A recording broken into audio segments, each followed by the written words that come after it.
Friends, welcome to Rishu creations. Friends, ఇక రేపటి కథలో అయితే తను రిషి అన్న డౌట్ అయితే వస్తుంది ఇక శైలేంద్ర దేవ్యానికి సరోజ మాటల్ని బట్టి. అవును ఫ్రెండ్స్, ఇక కథలో అయితే చాలా ట్విస్ట్ అయితే ఉండబోతుంది. అసలు ఏం జరుగుతుందో చూద్దాం. ప్లీజ్ ఫ్రెండ్స్, మీకు కనుక ఈ వీడియో నచ్చినట్లయితే తప్పకుండా లైక్ చేసి ఛానల్ అయితే సబ్స్క్రైబ్ చేసుకొని సపోర్ట్ చేయండి ఫ్రెండ్స్. ఇక కథలో సరోజ వచ్చి మా బావ ఎక్కడని శైలేంద్రని అడుగుతూ ఉండగా ఇంట్లో వాళ్ళందరైతే వస్తారు కదా. ఆ తర్వాత మహేంద్ర, ఫణీంద్ర మీ బావ ఇక్కడెందుకు ఉంటాడమ్మా అని మాట్లాడుతూ ఉండంగా రిషి వస్తారు. స్టెప్స్ దిగి వస్తారు. ఇక సరోజ రిషిని చూసి అదుగో తనే మా బావ. బావ ఏంటి బావ నువ్వు ఇక్కడెందుకున్నావు చెప్పు అని అడుగుతూ ఉంటుంది. దాంతో ఇక రిషి సైలెంట్గా ఉంటాడు.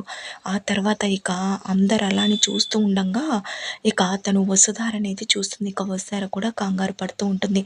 ఇక సరోజ ఇక వసుధార వంక చూస్తూ నువ్వు అని ఏదో మాట్లాడబోతూ ఉండంగా ఇక వెంటనే రిషి అసలు ఇలా ఇలా రా, అసలు ఎవరు మీ బావ, నీకు అన్నీ చెప్తాను ఇలా రా అని చెప్పి సరోజని బయటికి అయితే తీసుకెళ్తాడు. ఇక సరోజ ఎందుకు బావ నన్ను ఆపుతున్నావు, అయినా ఆ వసుధార కూడా ఇక్కడే ఉందంటే తనే నిన్ను మాయ చేసి ఇక్కడికి తీసుకొచ్చింది, వీళ్ళందరేమో నిన్ను రిషి అంటున్నారు.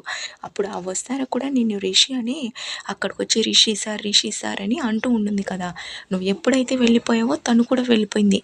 నాకు ముందే తెలుసు తను కూడా నీ దగ్గరే ఉంటుందని. ఏంటి బావ ఇదంతా, అసలు ఎందుకు ఇలా చేస్తున్నావు అని అంటుండడంతో సరోజ నేను ఒక ఇంపార్టెంట్ పని మీద ఇక్కడికి వచ్చాను, దాని కారణంగా ఇక్కడ ఉండాల్సి వస్తుంది, కానీ నేను ఇక్కడ కొన్ని రోజులు మాత్రమే ఉంటాను, మళ్ళీ మీ బావగా ఊరికి వచ్చేస్తాను అని అంటుంటే ఏంటి బావ అంత ఇంపార్టెంట్ అని అంటుంది. దాంతో ఇక అదే వస్తారా మేడం నన్ను రిషి సార్ అని అంటూ ఉండేది కదా, ఆ రిషి సార్ పాపం తను లేడు, కానీ ఆ రిషి సార్ అవసరం వీళ్ళ కాలేసుకుంది, అందుకోసమే ఆ రిషి సార్ లాగా నన్ను యాక్టింగ్ చేయమని శైలేంద్ర ఇక్కడికి తీసుకొచ్చాడు. అలాగే ఆ వస్తారకు కూడా తెలీదు ఇప్పుడు నేను రంగానని, తను కూడా రిషి అని అనుకుంటుంది. అందుకోసమే ఇలా చేస్తే నాకు నా అప్పులన్నీ తీరిపోతాయి, అలాగే నేను మా నాయనమ్మని బాగా చూసుకోగలను, అందుకోసమే ఇక్కడికి వచ్చాను, కొన్ని రోజులు మాత్రమే వచ్చేస్తాను అని అంటుండడంతో ఏంటి బావ అయినా నువ్వు యాక్టింగ్ చేయడం ఏంటి అని అంటుంటే మరేం చేయమంటావు, మా కష్టాలు ఎలా తీరుతాయి, మీ నాన్న వడ్డీల మీద వడ్డీలు తీసుకొని మమ్మల్ని సతాయిస్తున్నాడు, నా కష్టాలన్నీ తీరిపోయి మేము సంతోషంగా ఉండాలంటే ఇలా చేయక తప్పలేదు, అయినా నేను ఒక మంచి పని కోసం ఇక్కడికి వచ్చాను, నువ్వు ఇక్కడ గొడవ చేయదు ప్లీజ్ సరోజ అని అంటుండడంతో నువ్వు నిజమే చెప్తున్నావు కదా బావా అని అంటూ ఉంటుంది. అవును నేను నిజమే చెప్తున్నాను, నువ్వు ఇక్కడి నుంచి వెళ్ళిపో, అలాగే నువ్వు ఇప్పుడు ఇక్కడి నుంచి ఇలాగే వెళ్ళిపోతే వాళ్ళకి డౌట్ వస్తుంది, లోపలికి వచ్చి తను మా బావ కాదు నేను చూసి అలానే అనుకున్నానని ఏదో ఒకటి చెప్పి వెళ్ళిపో అని అంటాడు. ఇక సరోజ సరే బావా నేను నమ్మి చెప్తున్నాను, నువ్వు మాత్రం త్వరగా వచ్చేస్తే నీకోసం నేను ఎదురు చూస్తూ ఉంటానని ఇక లోపలికైతే వస్తుంది. ఆ తర్వాత ఇప్పుడు చెప్పు నేను మీ బావన, నాతో మాట్లాడావు కదా అని అంటుంటే అవును సార్ మీరు మా బావ కాదు, మా బావ ఒక ఆటో డ్రైవర్, అయినా మా బావ కూడా మీలానే ఉంటారు, అందుకోసమే నేను పొరపాటు పడ్డాను, క్షమించండి అని చెప్పి అక్కడి నుంచి వెళ్ళిపోతుంది. దాంతో ఇక మహేంద్రకు మాత్రం డౌట్ వస్తుంది. ఆ తర్వాత చూశారు కదా తను వెళ్ళిపోయింది, ఇంక అందరూ ఎవరి పనులు వాళ్ళు చూసుకోపోండి అని చెప్పడంతో ఇక మహేంద్ర ఏంటి ఆ అమ్మాయి రిషిని చూసి రంగా అని చెప్పింది, తనేమో రిషి బయటికి తీసుకెళ్ళి ఆ అమ్మాయితో ఏం మాట్లాడాడో మళ్ళీ వచ్చి మా బావ రంగా కాదని అంటుంది, నాకేంటో తేడా కొడుతుంది అని చెప్పి ఇక ఆలోచిస్తూ ఉంటాడు. దాంతో రిషి టిఫిన్ చేద్దాం కానీ రండి డాడ్ అని అంటుండడంతో నేను ఒక విషయం అడగమంటావా అని అంటాడు.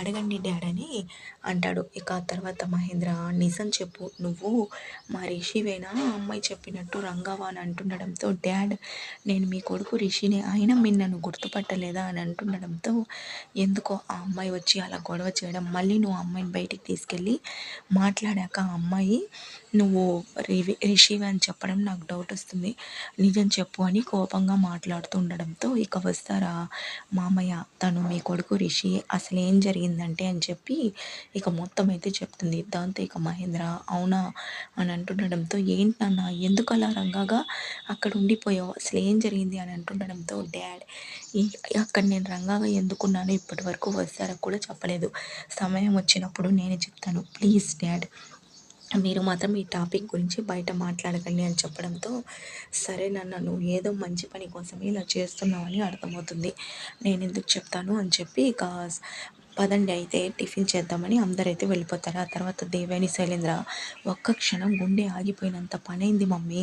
అసలు గనక ఆ అమ్మాయి అక్కడే గొడవ చేస్తూ ఉంటే కూపి మొత్తం బయటికొచ్చేది. డ్యాడ్‌కి మనం అక్కడికి పెళ్లి చూపులకి వెళ్ళడం అదంతా అమ్మో! బతికిపోయామని అంటుండడంతో అయినా రిషి ఏం చెప్పాడురా అని అంటుండడంతో ఏదన్నా చెప్పని ఆ రంగగాడు తను వెళ్ళిపోయేలా చేశాడు. అదే మనకు కావాల్సింది అని చెప్పి అవునురా ఆ రంగగాడు ఏం చెప్పాడేమో అమ్మాయి వెళ్ళిపోయింది. లేకపోతే మన బండారం మొత్తం బయటపడేది అని చెప్పి ఇద్దరు మాట్లాడుకుంటూ అయితే ఉంటారు. ఫ్రెండ్స్ ప్లీజ్ మీకు కనుక ఈ వీడియో నచ్చితే లైక్ చేయండి. Thank you for watching.